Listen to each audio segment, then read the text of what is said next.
Et bonjour à tous, c'est Olivier, j'espère que vous allez bien. Et aujourd'hui, pour fêter ma nouvelle coupe de cheveux, nous allons voir notre première salle médium sur TryHackMe qui s'appelle Oh My Web Server. Allez, c'est parti! Alors, la salle est lancée, elle est ajoutée à mon ETC host, et donc ce que l'on fait au début, un petit nmapper sur hack.thm. Alors, elle ne m'a pas fini, juste petit truc important, quand vous lancez la salle, il faut lui laisser un peu de temps, car le port 80 ici est closed, donc il faut attendre qu'il s'ouvre. Donc voilà, donc le nmap il a fini, on a donc 22 et 80, nous allons donc voir ce qu'il y a sur le port 80. http://hack.thm. Voilà, et nous avons un site web, voilà, qui a été fait avec Uldec, voilà, UIDEC, voilà. Mais en fait, ici, le point important que l'on a, c'est la version Apache utilisée, Apache HTTPD 2.4.49. Si on tape un searchploit sur Apache, mais sans le HTTPD, Apache 2.4.49, on voit qu'il y a différents exploits, dont un, ici, Apache HTTP Server, qui nous permet en fait du pass transversal et du remote code execution. Donc il va nous permettre en fait d'exécuter des commandes directement sur la machine. On va ouvrir ce .sh, donc déjà on va se le récupérer avec un "-m" et le nom du fichier. Voilà, et nous allons l'ouvrir. Voilà, donc ici, on a ce fameux script. Voilà, donc ici, donc ce qui prendrait en paramètre, c'est une liste de targets, un chemin et une commande. Voilà, où là, il explique, on fait un truc poc.sh, target, etc. Et ici, on a deux exemples. Et la partie qui va nous intéresser, c'est la deuxième, où en fait, on va lui passer bin.sh et une commande. Alors, au lieu de remplir un fichier target et d'exécuter ce fichier, moi, ce que je vais faire, c'est que je vais prendre la commande qu'il exécute et on va s'en fabriquer une perso. Alors, hop, je zoome. Voilà, donc il nous demande echo $3. $3, si on regarde ici, $3, c'est la commande. Et bien pour tester, ici, ce que l'on va mettre, on va mettre ID. On va demander d'exécuter la commande ID sur la machine. L'hôte, ici, c'est hack.thm. Et en fait, $2, c'est ce qu'ils appellent le path. Ici, /bin/sh. Alors ici, /bin/sh. Et il n'y a plus qu'à aller tester cette commande directement ici pour voir si cela donne quelque chose. Et effectivement, on a en retour comme résultat le résultat de la commande ID démon. Ce qui veut dire qu'on a bien exécuté une commande directement sur la machine victime. Voilà. Et bien si on peut faire ça, on va pouvoir obtenir un reverse shell. Donc pour cela, on va aller se chercher notre petite commande de reverse shell. Voilà, vous commencez à la connaître. C'est celle-là que je préfère. Voilà, on va aller se la former. Il nous faut donc ici mon adresse IP. Alors, on va prendre l'adresse IP, mon IP. Hop, petit script raccourci que vous trouverez sur mon GitHub. Voilà, ici donc mon adresse IP. Je prends toute cette partie et je vais la mettre ici à la place de la commande ID. On va prendre ça. On va le mettre là. Avant de la lancer, on va se préparer un petit netcat. Et c'est parti. Et voilà. Ici, on a obtenu un reverse shell. C'est-à-dire que who am I, je suis bien démon. On va le stabiliser. Alors, pour le stabiliser, les commandes habituelles. Alors, déjà, savoir si on utilise Python ou Python 3. Il suffit de taper which Python Non, on n'a aucun résultat. Which Python 3 et on a bien /user /bin /python 3, donc il existe. Donc on va prendre celle-là. Là, elle tourne, voilà. Le xterm, c'est parti. Et enfin, le stty, CTRL Z.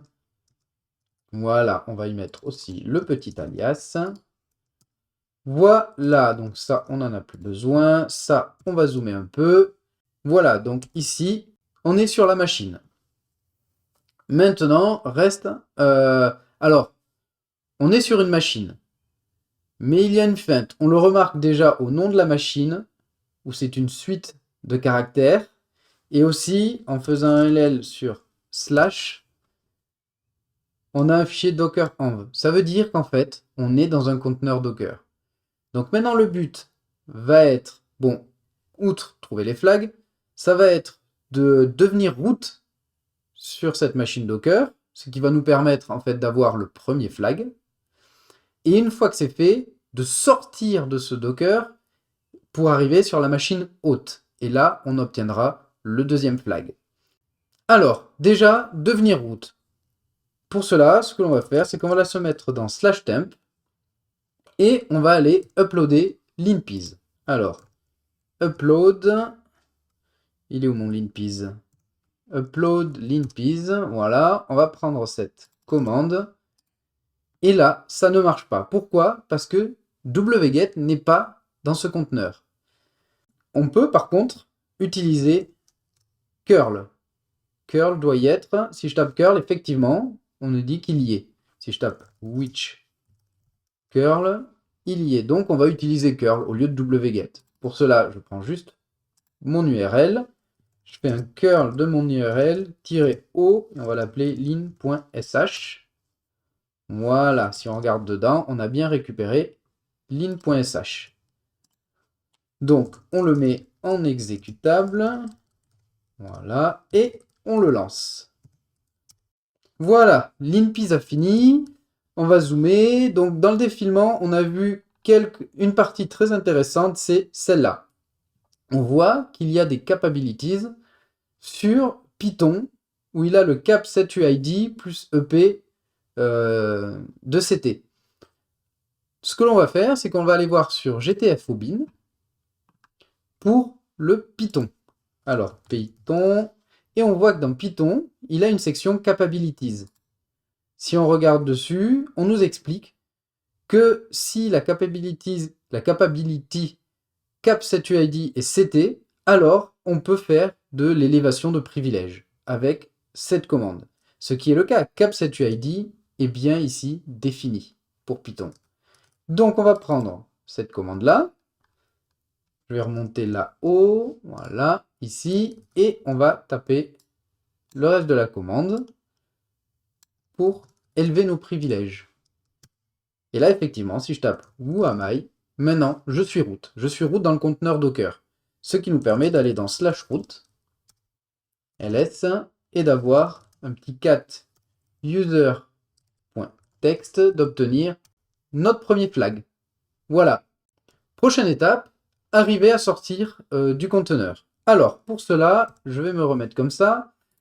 On va partir du postulat que si on a un conteneur Docker, il y a peut-être un moyen, quelque part, de communiquer, enfin, je veux dire, l'hôte, la machine qui fait tourner ce conteneur, a peut-être c'était un système pour pouvoir communiquer avec. Et c'est ce que l'on va essayer d'énumérer. Donc pour cela, ce que l'on va faire, c'est que l'on va lancer un nmap. Donc déjà si je regarde ifconfig, mon adresse IP, l'IP de la machine est 172.17.0.2. Donc on va énumérer en fait déjà avec nmap toutes les IP sur ce réseau. On va faire sur 172.17.0. quelque chose. Le problème c'est que nmap ici, on ne l'a pas. Donc on va aller le copier de chez nous vers cette machine. Je ne peux pas copier directement celui que j'utilise pour ma machine parce que c'est un nmap compilé pour les processeurs silicone d'Apple. Alors qu'ici, on est sur du x64.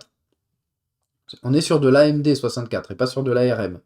Mais des binaires Nmap, il en existe sur le net. Donc ce que l'on va faire, on va le chercher, on va faire Nmap binary. On va prendre le premier Nmap, voilà, c'est celui-là. Download, copier le lien, je vais le copier chez moi.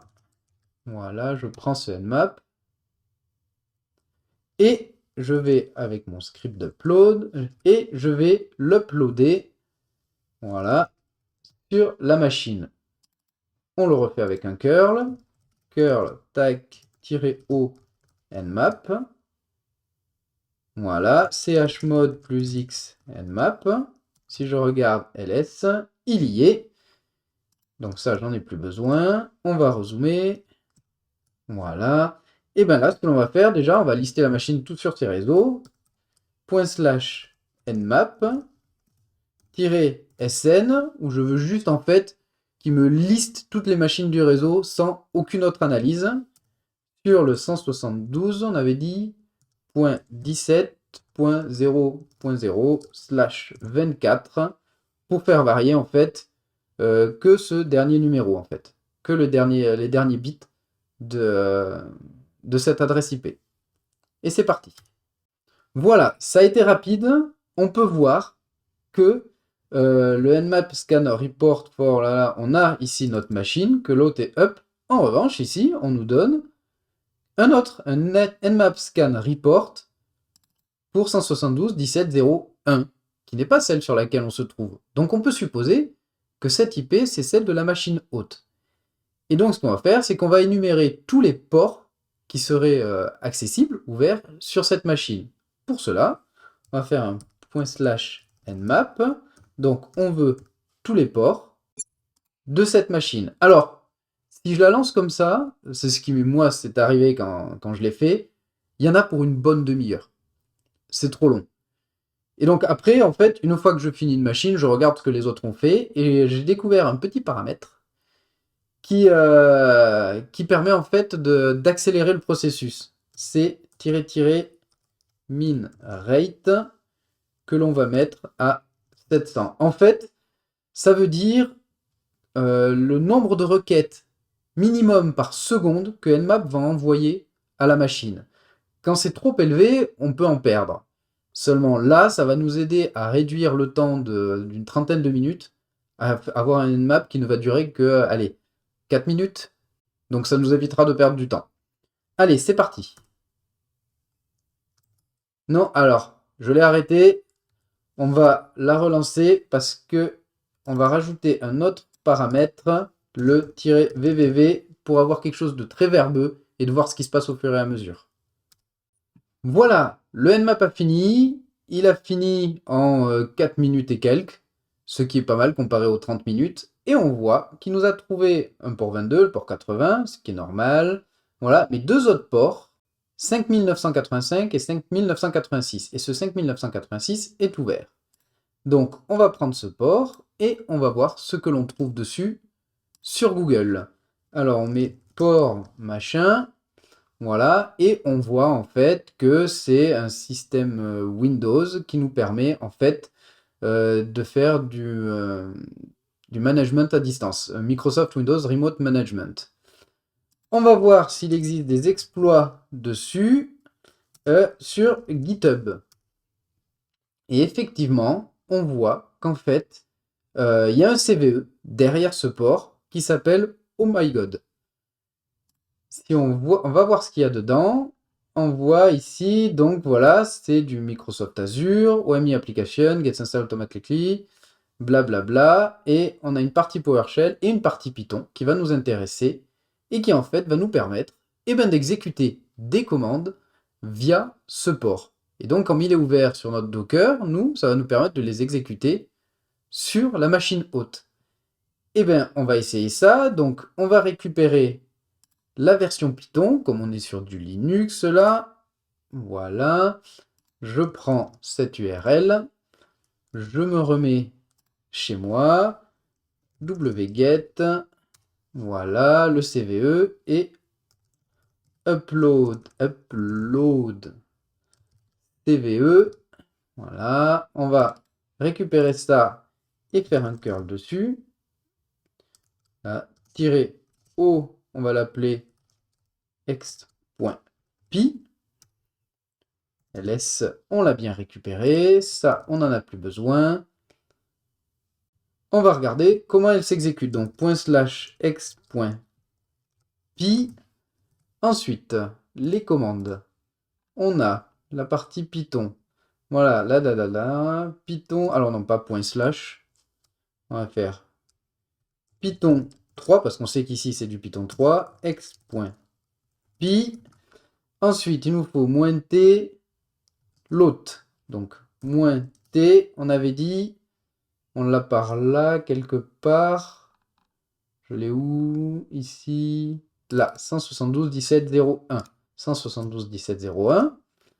Voilà, il nous faut -p le port, 5986, -p 5986, -c la commande. Donc on va taper id et on va voir ce que ça donne. Et on obtient un résultat qui est en fait le id sur la machine hôte. Parce que si je le tape ici, le id, on n'a pas du tout le même. Donc on voit bien que ça a été exécuté sur la machine hôte. Et donc, si on peut faire ça, ce que l'on va faire, c'est qu'on va se créer un nouveau River Shell. Voilà, donc je vais déjà préparer le netcat avec la même commande que l'on a utilisée précédemment, c'est-à-dire celle-là. Voilà. Et donc, on devrait obtenir un River Shell sur la machine hôte.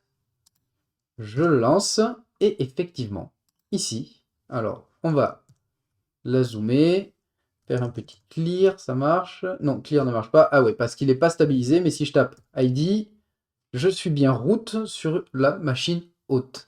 Alors, on va le stabiliser. Pour cela, je retourne dans mes petites commandes. On va prendre ça ici. Voilà. Le xterm. Et enfin, le stty. Voilà. Et mon petit alias. C'est parti. Voilà. Donc là, techniquement, je peux revenir là-haut. Ou Amai, je suis root. Hostname Ubuntu. Et si je vais dans cd/root, ici, j'ai un root.txt et je fais mon cat root.txt et j'ai mon flag root. Voilà, voilà. Bon, ben j'espère que cette machine vous a plu et je vous dis à très bientôt.